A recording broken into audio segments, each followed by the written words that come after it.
Hello ছোট্ট বন্ধুরা, তোমাদেরকে একটা কথা বলি। সেটা হচ্ছে ঈদের সময় বোরহানি বানিয়েছিলাম। তো সেই বোরহানি খেয়ে আমার আত্মীয় স্বজন কেউ রেসিপি চেয়েছিল।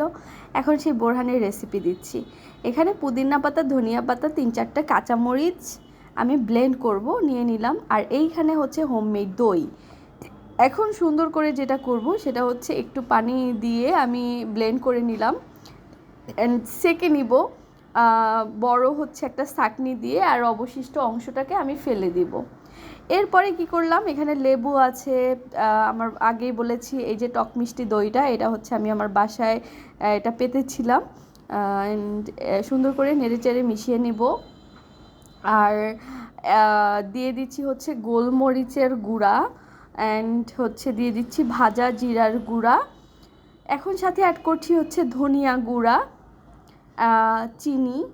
আপনারা আপনাদের টেস্ট অনুযায়ী চিনি দেবেন। আর দিয়ে দিচ্ছি বোরহানি মশলা। এরপরে সুন্দর করে সবগুলোকে নেড়েচেড়ে একত্রে মিশিয়ে নিতে হবে, খুব ভালোভাবে ঝাঁকা নাকা করে মিশিয়ে নিতে হবে।